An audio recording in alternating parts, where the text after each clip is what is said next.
Bismillahirrahmanirrahim. Assalamualaikum warahmatullahi wabarakatuh. Alhamdulillah, hamdan katsiran thayyiban mubarakan fi. Asyhadu an la ilaha illallah wahdahu la syarika lah wa asyhadu anna Muhammadan abduhu wa rasuluhu la nabiyya wa la rasula ba'dah, amma ba'd.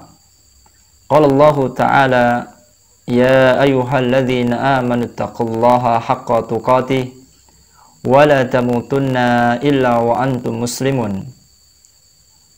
Wa qala ar-rasul sallallahu alaihi wasallam: fa in asdaqal hadisi kitabullah wa khairal huda huda Muhammadin sallallahu alaihi wasallam wa syarral umuri muhdatsatuha wa kullu muhdatsatin bid'ah wa kullu bid'atin dhalalah wa kullu dhalalatin finnar, amma ba'd. Ikhwatal iman, a'azzani Allah wa iyyakum ajmain.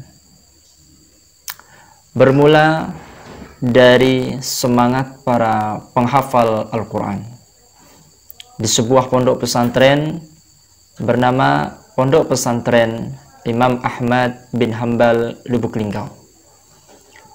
Rasa semangat yang muncul pada jiwa santri dan santriwati yang ada di pondok tersebut sangatlah mewarnai suasana pondok itu. Dengannya, ikhwatal iman, perlu kita memberitahu kepada anak-anak kita, baik anak-anak yang berada di pondok pesantren Imam Ahmad bin Hanbal ini ataupun seluruh para penghafal Quran, diawali dari para anak-anak, para remaja, para pemuda, hatta para lansia yang gemar dan mampu meluangkan waktunya untuk menghafal Al-Quranul Karim. Kalaulah kita berusaha menghafal Al-Quran, maka hal yang paling dominan harus ada pada tahap pertama adalah meluruskan niat kepada Allah Azza wa Jalla. Innamal a'malu binniyat. Sesungguhnya setiap amal itu tergantung pada niatnya. Seorang akan menghafal Quran dengan niat kepada Allah Azza wa Jalla. Keikhlasan ada pada dirinya, sehingga dengannya Allah Subhanahu wa Ta'ala akan memudahkan setiap langkah kita, setiap usaha kita di dalam menghafal Al-Quranul Karim. Tanpanya para penghafal Quran, tanpa mengadakan niat yang ikhlas kepada Allah dan kemurnian tujuan, maka menghafal Quran menjadi bumerang untuk kita.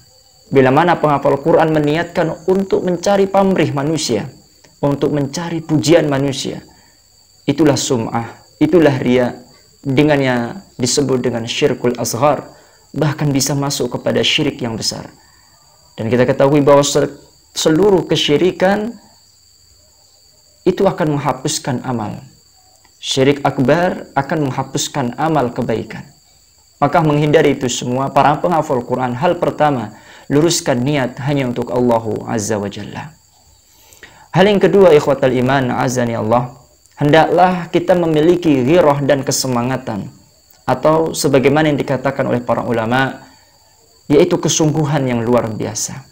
Tidaklah sebuah cita-cita yang besar, tidaklah nominal 30 juz di dalam Al-Quran itu akan mampu dihafal olehnya, melainkan di sana harus ada sebuah kesemangatan, kesungguhan yang luar biasa, yang menggelora, yang membakar dirinya untuk memompa rasa kesemangatan, sehingga hari-hari yang dia lalui, tiap bulan berlalu, bahkan tiap tahun mereka jalani, mampu demi sedikit menghafal beberapa ayat, bahkan beberapa lembar Al-Quranul Karim.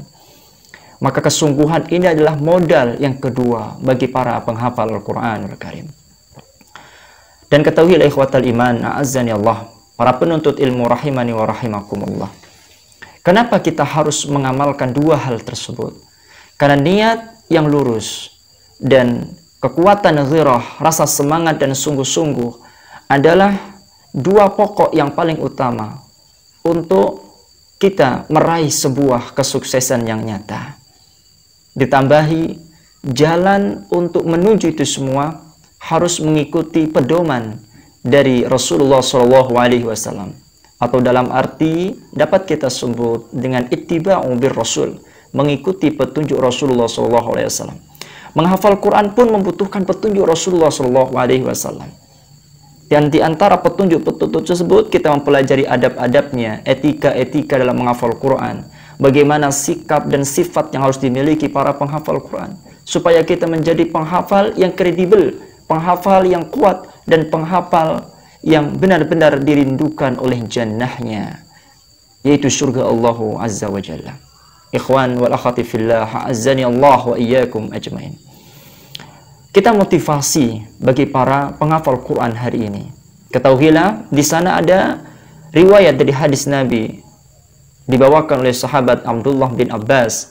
Ia berkata bahwa Rasulullah SAW bersabda, "Innal ladzi laisa fi jawfihi syai'un minal Qur'an kal baitil khalib." Sesungguhnya ketahuilah, kalaulah kita hari ini menjauhkan diri, menjauhkan jiwa dari menghafal Quran, atau bahkan dikatakan sesungguhnya orang-orang yang tidak ada memiliki hafalan sedikit pun di dalam dirinya, kal baitil kharib, maka dia seperti rumah yang roboh. Rumah yang roboh, tidak nyaman dipakai, tidak indah dilihat, dan tidak enak dirasa. Begitu juga jiwa yang tidak memiliki hafalan sedikit pun dalam dirinya, hafalan Quran, maka hidupnya tidak nyaman, penuh dengan gersang dan ketidaktenangan menghantui jiwa-jiwa tersebut.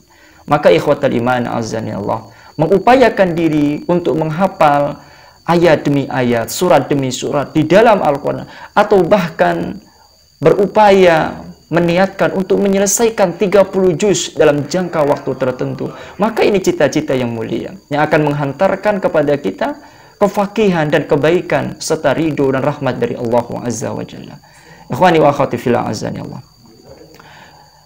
Dari Abdullah bin Amr bin Al-Ash radhiyallahu taala anhuma, dari Nabi sallallahu alaihi wasallam, beliau bersabda, "Yuqalu li sahibil Qur'an, iqra warqa warattil kama kunta turattil fid dunya, fa inna manzilataka inda akhiri ayatin taqra'uha." Bagaimana tidak kita termotivasi kalaulah setiap bacaan kita di dalam Al-Quran mengandung nilai kebaikan. Satu ayat dinilai 10 kebaikan, dan dilipat gandakan dengan tingkatan keikhlasan dan mutabaah kita kepada Allah dan Rasulnya sallallahu alaihi wasallam. Bahkan Nabi mengatakan, yuqalu li sahibil Quran, dikatakan kepada para pemilik Al-Quran, para pembaca dan penghafal Quran, ikra, bacalah Al-Quran, warqa, dan naiklah, warattil kama kunta turattil, dan tartilkanlah bacaanmu, ya, sebagaimana kamu membaca dengan tartil fid dunya, ketika di dunia, fa inna manzilataka inda akhiri ayatin taqruha, karena sesungguhnya kedudukan kita di surga itu nanti, di akhirat itu nanti, berdasarkan ayat yang terakhir kita baca. Ikhwatal iman, ini motivasi yang sangat besar. Perawi mengatakan, ya, Imam At-Tirmidzi rahimahullah ta'ala mengatakan bahwa hadis ini hasan sahih. Itu artinya hadis ini cukup untuk menjadi bukti yang nyata bahwa kenapa kita harus semangat di dalam menghafal Quran. Semakin banyak hafalan kita, semakin tinggi derajat kita di akhirat nanti. Kemudian ikhwatal iman azzani Allah wa iyyakum ajmain. Tidak hanya itu, para penghafal Quran pun akan memberikan sandangan yang mulia, pakaian ataupun jubah yang begitu indahnya, yang jubah dan pakaian ini tidak dimiliki oleh orang terkaya sekalipun di atas bumi ini. Nabi SAW bersabda, "Man qara'al Qur'an wa amila biha fihi albasa walidahu tajan yaumal qiyamah." Barang siapa yang membaca Al-Quran, dalam konteks ini membaca dan menghafal, wa amila biha, dan mengamalkan isi kandungan ayat tersebut, albasa walidahu tajan yaumal qiyamah, maka penghafal itu akan memberikan pakaian, akan memberikan jubah, akan memberikan mahkota kemuliaan kepada kedua orang tuanya. Dau'uhu ahsanu min dau'i syams, sinarnya itu lebih bagus daripada sinarnya atau mentari yang menerpa rumah-rumah dunia. Lau kanat fikum fama dhannukum billadhi amila bihada. Bagaimana menurut kalian ikhwan jika hal tersebut didapatkan oleh orang yang mengamalkan Al-Quran? maka niscaya kita akan berupaya menjadi kelompok para penghafal Al-Quranul Karim. Kita akan menjadi orang yang gemar membaca, menghafal, dan mengamalkan isi kandungan di dalam Al-Quranul Karim. Kenapa? Karena kita akan mendapatkan kemuliaan. Hatta orang tua kita akan disandangkan mahkota istimewa yang memiliki sinar lebih bersinar daripada matahari ataupun mentari yang menyinari rumah-rumah dunia. Semua orang akan melihat, semua akan menyaksikan bahwa mereka adalah para penghafal Quran yang telah didambakan oleh surga Allah Subhanahu wa taala, dan Allah akan mengangkatnya pada tingkat derajat yang tertinggi, di mana Rasulullah Shallallahu alaihi wasallam mengatakan khairukum man anfa'uhum khairukum man 'allamal Quran wa 'allamahu. Sebaik-baik dari kalian adalah yang mempelajari Quran dan mengajarkannya. Ikhwatal iman, azani Allah wa iyyakum ajmain. Ada lagi ikhwatal iman, hadis-hadis yang memberikan riwayat sahih tentang keutamaan kita. Kenapa kita harus menjadikan diri penghafal Al-Quranul Karim, dan kita harus mendukung. Kalaupun kita tidak mampu menghafal dan menyelesaikan 30 juz, kita mendukung dan mengarahkan anak-anak kita, generasi kita, untuk masuk ke pesantren tahfidz Al-Quran, untuk menggiring mereka kepada privat-privat bimbel Al-Quran, dan mengarahkan bimbingan-bimbingan Qurani agar mereka secara bertahap menghafal satu juz demi juz yang lainnya untuk menyelesaikan 30 juz berikutnya. Ikhwatal iman azani Allah. Ini upaya kebaikan. Dan barang siapa orang tua yang menunjukkan anaknya kebaikan, maka dia akan mendapatkan kebaikan pula.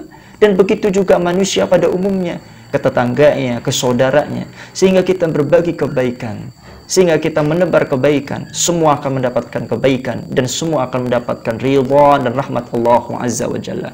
Wa tawasaw bil haqqi wa tawasaw bis sabr. Orang-orang yang memberikan, yang saling menasihati dalam kebenaran dan saling menasihati dalam kesabaran. Mudah-mudahan kita bagian daripada orang-orang dan golongan tersebut. Nabi Shallallahu alaihi wasallam bersabda, "Iqra'ul Quran." Bacalah oleh kalian Al-Quran. Fa innallaha ta'ala la yu'adzibu qalban wa al-Quran.